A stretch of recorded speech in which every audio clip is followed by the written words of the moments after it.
Ya, jadi terutama dan paling utama adalah fakir dan miskin, ya, karena upaya ini dalam rangka ya meningkatkan gizi walaupun 1 tahun sekali, tapi ya masih kurang.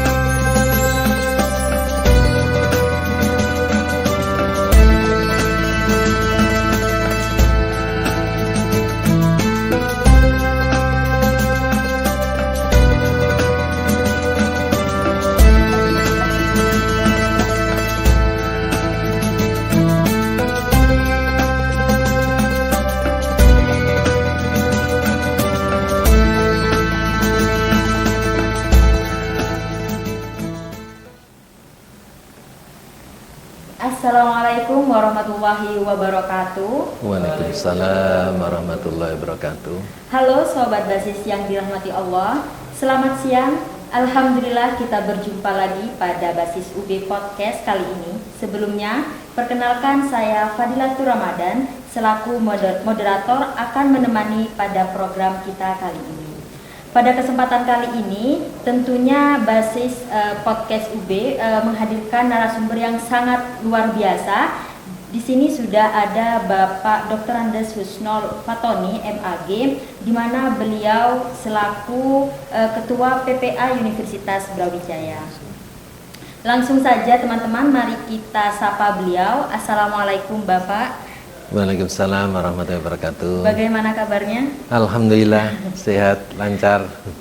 Alhamdulillah. Baik, teman-teman, pada kesempatan kali ini tentunya Basis UB Podcast memiliki tema yang sangat luar biasa, menarik sekali dan mungkin ditunggu-tunggu oleh Basis, oleh Sobat Basis tentunya, di mana tema pada kali ini yaitu menyambut dan memeriahkan Idul Adha.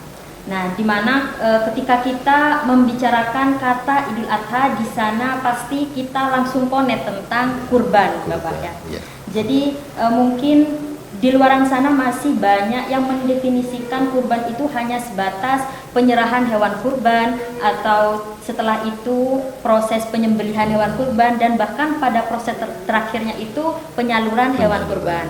Tetapi sebenarnya teman-teman, banyak sekali PR-PR yang harus kita pecahkan, yang dari sejarah maupun sunah-sunahnya harus kita ketahui betul-betul. Jadi teman-teman, jangan khawatir, untuk kali ini Basis UB Podcast akan mendiskusikan hal tersebut, dan pada tentunya akan mendiskusikan dengan narasumber kita yang sangat luar biasa pada hari ini. Langsung saja kami mempunyai beberapa pertanyaan Bapak. Baik, mengenai kurban ini. Baik. Sebenarnya untuk masalah kurban ini bagaimana Bapak tentang sejarah kurban di Idul Adha itu sendiri? Ya. Baik. Terima kasih. Assalamualaikum warahmatullahi wabarakatuh. Waalaikumsalam. Alhamdulillah, terima kasih Mbak Dila yang telah ngajak saya untuk bersama-sama membahas tentang sejarah kurban. Dari aspek sejarah awal perintah kurban itu kepada dua putra Nabi Adam, yaitu Qabil dan Habil. Dari dua putra Adam ini muncul dua karakter. Jadi Qabil itu korbannya biasa-biasa saja, sedangkan Habil itu korbannya luar biasa istimewa. Dan akhirnya berdasarkan sejarah, karena waktu itu tidak ada manusia yang dikirimi atau didistribusikan itu, maka tanda diterimanya itu kalau dimakan api. Jadi untuk Habil korbannya diterima Allah karena dia orangnya baik, tulus, ikhlas, yang dicari cuman ridhonya Allah. Nah, sedangkan Qabil tidak. Karena itu dari awal sejarah ini, manusia di dalam mensikapi perintah korban itu mesti ada dua. Ada yang taat 100%, ada yang ogah-ogahan seperti yang ditampilkan oleh karakternya Qabil. Berlanjut sampai pada pengorbanan yang luar biasa diperintahkan Allah kepada Nabi Ibrahim alaihissalam, Jadi Nabi Ibrahim alaihissalam diperintahkan oleh Allah untuk menyembelih putranya. Jadi bukan domba tetapi malah putranya yang paling dicintai, dan alhamdulillah beliau berhasil melampaui kesuksesan Habil dibanding Qabil. Maka Nabi Ibrahim betul-betul sukses itu sejarahnya, sampai dilestarikan dari nabi ke nabi sampai puncaknya di zaman Rasulullah SAW sampai hari kiamat ya. Karena itu sejarah korban ini cukup panjang dan cukup tua. Itu Mbak Dila kalau dibicara tentang sejarah ya. Selanjutnya dari sejarah yang sudah Bapak jelaskan tadi, terus apakah berkurban itu wajib atau tidak sebenarnya Bapak? Iya, kalau membaca surat Al-Kautsar fasholli li rabbika wanhar, maka sesungguhnya korban itu hukumnya wajib ya. Karena sholat pun menjadi wajib, maka rentetan atau digandengnya fasholli li rabbika wanhar itu sebenarnya hukumnya wajib. Namun karena haji saja rukun Islam yang kelima itu wajib bagi yang mampu, maka korban pun juga wajib bagi yang mampu, sedangkan yang tidak mampu tidak berkewajiban. Dan Rasulullah sudah menegaskan, man wajada sa'atan falam yudokhi falayakrobanna musallana. Barang siapa yang mampu pada Idul Adha kok tidak berkorban, falayakrobanna musallana, maka jangan dekati tempat sholatku. Nah, jadi artinya korban itu wajib bagi yang mampu. Namun tetap di kalangan ulama berbeda pendapat, menetapkan hukum itu sunnah muakkad, sunnah yang sangat dianjurkan. Nah, berdasarkan hadis Nabi dengan ancaman kalau mampu berkorban kok tidak berkorban, maka jangan mendekati tempat sholatku. Ini artinya bahwa fasholli li rabbika wanhar itu satu paket gitu Mbak, satu paket. Jadi kalau sholat wajib maka korban juga wajib sebagai wujud syukur kepada Allah. Jadi sholat itu wujud syukur terbaik dalam hubungannya dengan Allah, sedangkan korban itu wujud syukur terbaik dalam hubungannya dengan sesama manusia. Karena itu amat sangat dianjurkan gitu ya, bagi yang mampu. Bagi yang tidak mampu tidak ada kewajiban gitu. Jadi dapat disimpulkan kalau hukum dari kurban ini wajib, tapi dapat digarisbawahi bagi yang mampu ya, seperti haji itu ya. Untuk selanjutnya Bapak dari hukum kurban itu sendiri, dari basis UB ini Bapak. Basis UB kan setiap tahunnya khususnya pada Idul Adha ya, menyalurkan kambing kepada seluruh fakultas yang ada di Universitas Brawijaya. Dan kambing yang sudah disembelih itu dagingnya dibagikan ke warga atau masyarakat di sekitar UB Bapak. Nah, dana yang didapatkan itu tentunya dari muzaki. Terus dari hal itu, apakah kegiatan ini dapat dikategorikan sebagai kurban?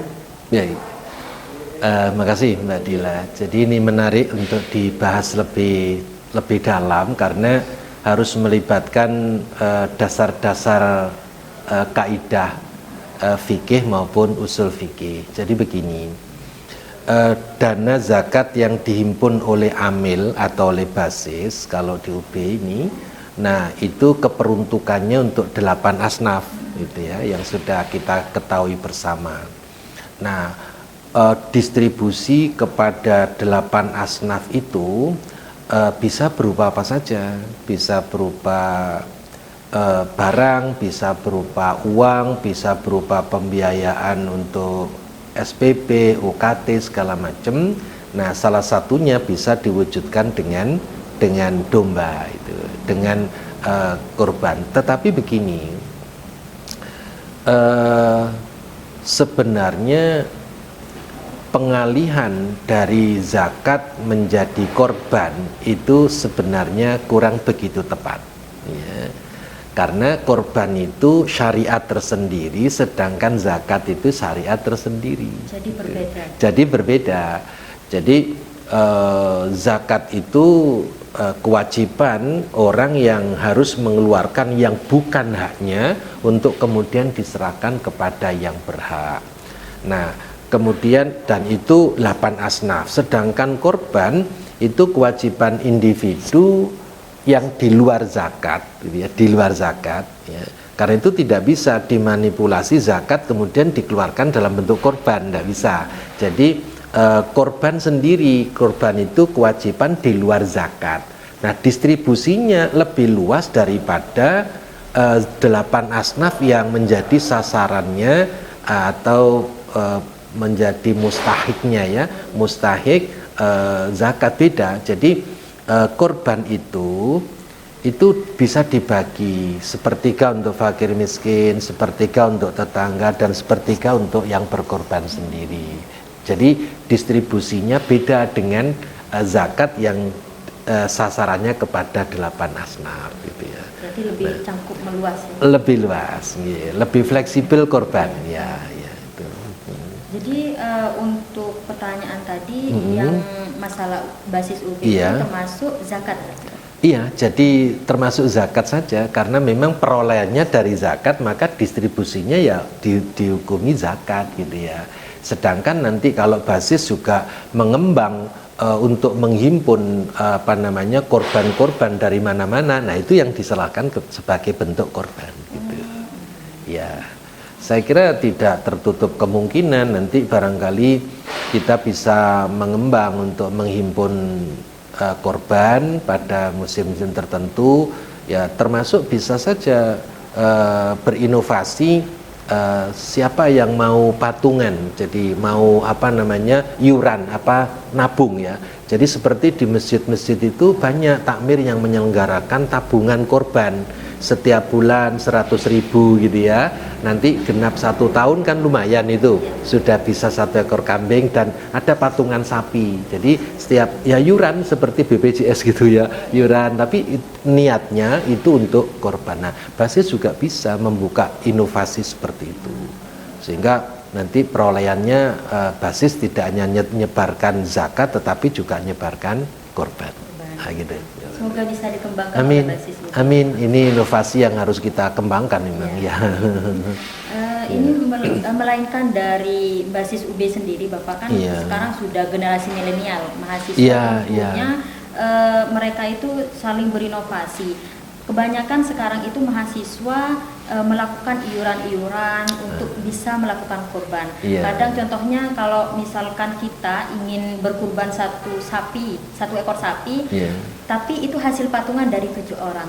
Dan masalahnya ini Bapak, bukan dalam satu keluarga, apakah itu dikatakan kurban juga atau tidak? Baik, jadi korban itu ekoran ya, ekoran. Jadi korban itu 1 ekor kambing atau 2 ekor kambing atau 3 ekor kambing gitu ya.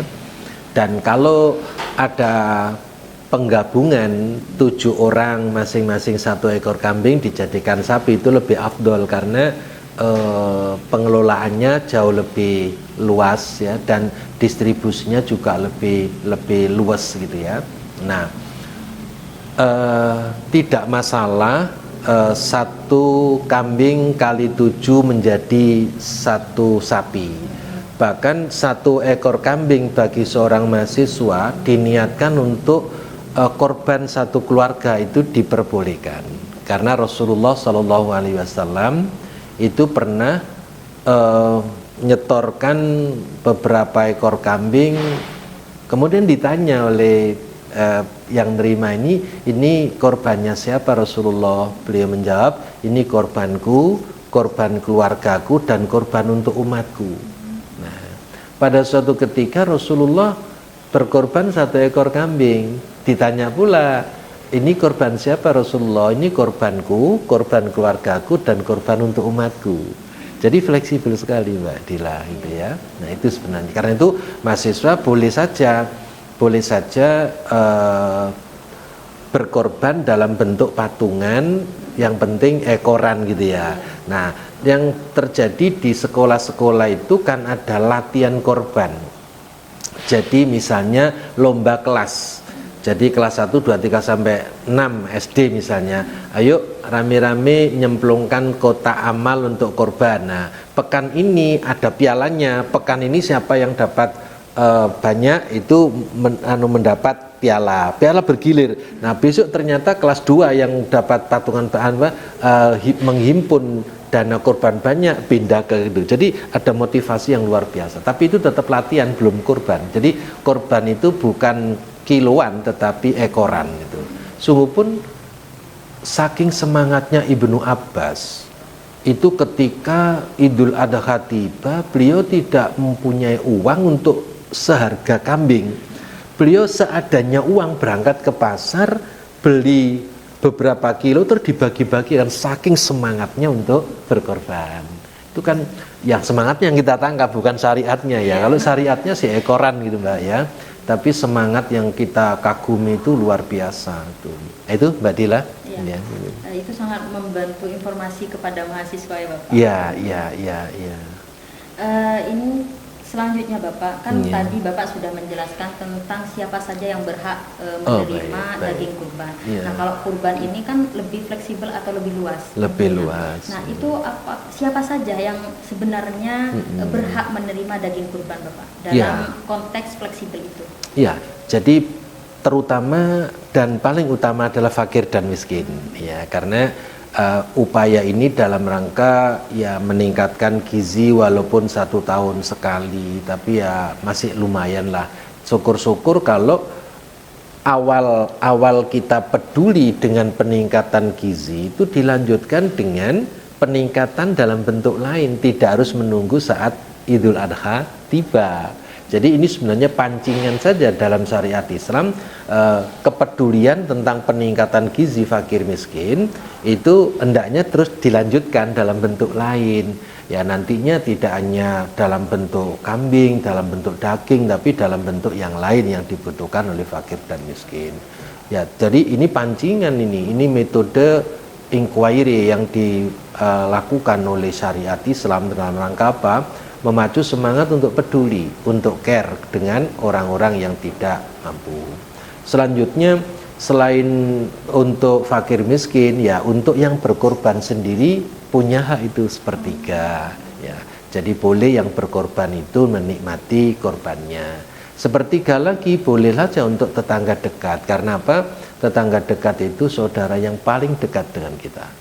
Walaupun kita punya saudara kandung, tapi tempatnya di tempat yang jauh, kalau ada apa-apa yang paling dulu mantu kita kan tetangga kanan kiri. Karena itu tetangga dekat itu betul-betul saudara. Karena itu wal jaridil kurba wal jaril junubi was sahibi bil jambi itu harus diperhatikan. Kita diperintahkan dalam surat An-Nisa ayat 36 itu, dan hendaklah berbuat baik dengan tetangga dekat, tetangga jauh, dan teman sejawat. Kerabat dekat, kerabat jauh, tetangga dekat, tetangga jauh, dan teman sejawat. Itu yang harus terus dibina sehingga silaturahim tetap terjaga. Untuk selanjutnya Bapak, dari pelaksanaan kurban itu sendiri kan pasti setiap kita melakukan ibadah pasti mempunyai hikmah, makna. Jadi ketika kita melakukan ibadah kurban, apa saja hikmah yang kita dapatkan? Baik, minimal ada 3 nilai yang bisa kita gali dari syariat korban. Pertama, nilai ubudiyah. Nilai ubudiyah ini terkait dengan sikap ta'abudi yang harus dimiliki oleh orang yang berkorban.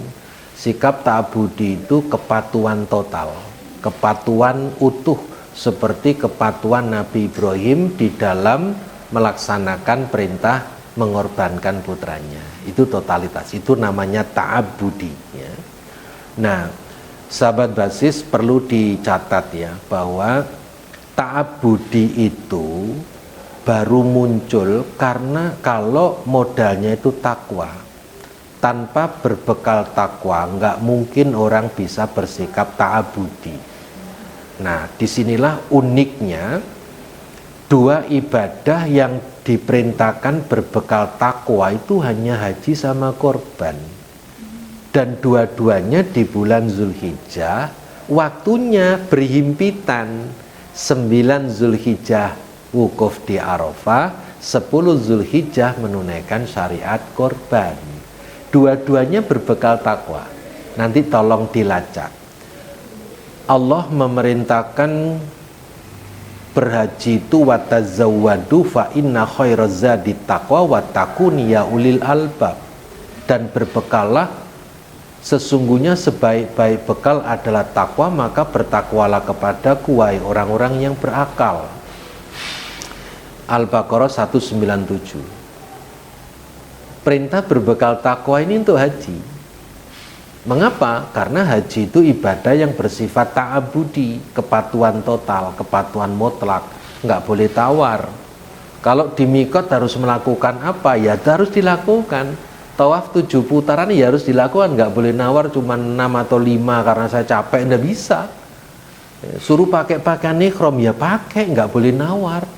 Boleh nggak tambah 1 lembar lagi jadi 3, jadi ganjil gitu? Nggak bisa, harus 2. Dan tidak boleh ada tambahan itu, apalagi kurang malah tidak boleh. Nah, jadi itu ta'abudi. Disuruh sa'i ya sa'i, disuruh wukuf wukuf. Nah, perintah korban juga begitu, korban juga ta'abudi. Ya. Dalam surat Al-Hajj ayat 37, la yanalallahu luhumuha wala dima'uha walaki yanalu taqwa minkum. Darah dan daging binatang yang kalian korbankan sama sekali tidak akan mencapai keridhaan Allah. Yang akan mencapai keridhaan Allah adalah ketakwaan orang yang berkorban. Nah, jadi ibadah haji harus berbekal takwa, ibadah korban harus berbekal takwa. Maka istimewa sekali dua ibadah ini. Kalau sholat bekalnya iman, zakat bekalnya iman, puasa apalagi, tapi untuk haji sama korban bekalnya harus takwa. Karena apa? Harus dilakukan dengan sikap ta'abudi, yakni sami'na wa ata'na. Nilai yang kedua adalah nilai tazkiyah. Ibadah korban itu mengandung nilai tazkiyah, yaitu penyucian jiwa. Jiwa manusia itu bisa kotor oleh sifat tercela.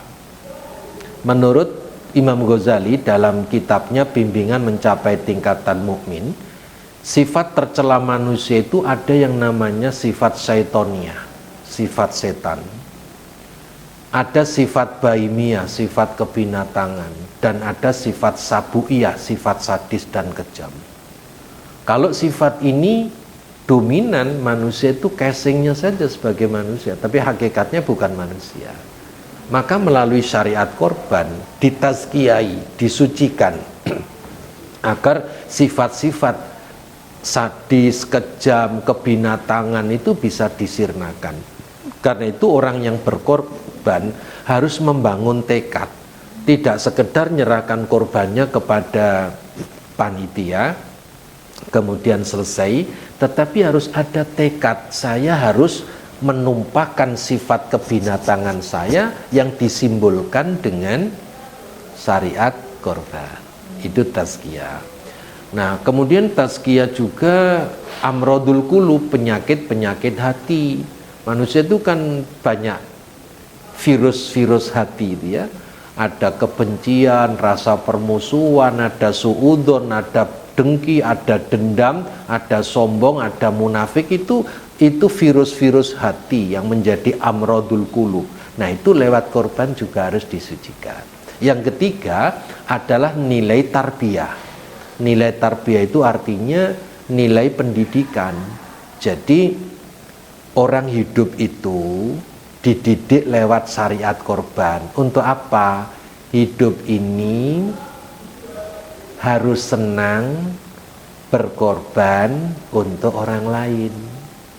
Hidup itu jangan hanya senang menikmati pengorbanan orang lain, apalagi senang mengorbankan orang lain. Itu nilai tarbiyah yang harus dimiliki oleh orang yang berkorban. Hidup itu pengorbanan ya, apalagi orang tua kita ini berkorban tidak ternilai untuk kita kan. Nah, kita harus mencontoh semangat pengorbanan yang pernah dilakukan oleh kedua orang tua kita. Itu Mbak Dila, 3 nilai: nilai ubudiyah, nilai tazkiyah, dan nilai tarbiyah. Itu, Mbak. Terima kasih. Baik Bapak, dari tadi kita kan sudah berbincang, mendiskusikan dari latar belakang atau sejarahnya kurban itu sendiri sampai dengan hikmah-hikmahnya. Nah, sekarang kan kadang orang itu melupakan beberapa sunnah yang justru itu pahalanya lebih besar gitu. Mungkin di hari Idul Adha ini ada sunnah-sunnah yang perlu kita lakukan atau gimana Bapak? Mungkin ada. Baik. Sejak tanggal 1 Zulhijjah sampai 9 Zulhijjah itu puncak ibadah haji, sampai 10 dan yaumut tasyrik itu kita tidak hanya dianjurkan untuk berkorban saja, tetapi juga dianjurkan untuk memperbanyak sodako, memperbanyak baca Quran, memperbanyak zikir, memperbanyak doa, dan menghargai bulan suci ya. Bulan haram itu bulan yang diharamkan melakukan berbagai macam maksiat, kemungkaran, dosa. Jadi ada amalan-amalan yang luar biasa banyak. Jadi tidak amalan tunggal Zulhijjah ini hanya korban saja atau hanya haji saja, tapi ada pula banyak amalan-amalan sunnah, termasuk puasa sunnah di tanggal 9 Zulhijjah ya, saat jamaah haji sedang wukuf di Arafah, kita di tanah air sangat dianjurkan untuk puasa Arafah. Kemudian kepedulian ya, ajaran-ajaran humanisme yang diajarkan oleh Islam itu juga harus diterapkan gitu ya. Termasuk kalau kita dianjurkan beramal-amal sunnah, maka sangat dilarang untuk merugikan sesama. Jadi terutama di bulan haram ini jangan sampai melakukan perbuatan yang dapat merugikan orang lain, karena setiap perilaku merugikan orang lain itu tanaman, dan setiap tanaman pasti akan dipanen gitu ya. Karena itu amalan-amalan itu. Nah, khusus bagi mereka yang berkorban itu selama 9 hari itu sebaiknya tidak motong kuku, tidak motong rambut ya, karena hakikatnya sama seperti orang sedang pakai pakaian ihram. Itu Mbak Dila tambahannya. Baik, terima kasih Bapak atas informasinya. Mungkin ini sangat bermanfaat untuk saya pribadi dan juga Sobat Basis sekalian. Nah, itulah bahasan seputar tema kita pada kali ini, yaitu menyambut dan memeriahkan Idul Adha, teman-teman. Jadi diskusi kita kali ini saya bersama Bapak Dr. Andes Husnul Fatoni MAG ini sangat menambah wawasan kita tentang Idul Adha dan kurban itu sendiri.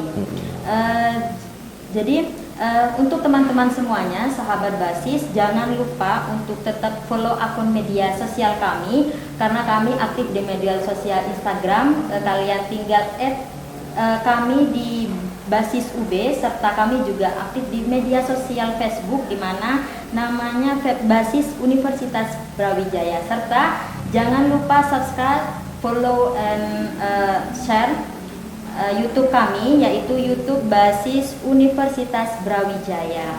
Untuk dalam hal ini yaitu untuk menambah info-info dan menjalin silaturahmi untuk kita semua.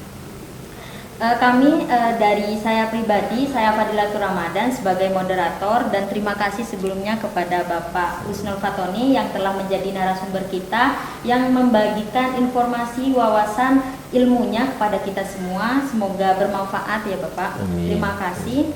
Saya sebagai moderator mengundurkan diri. Mohon maaf selebihnya mohon maaf, kurang lebihnya mohon maaf.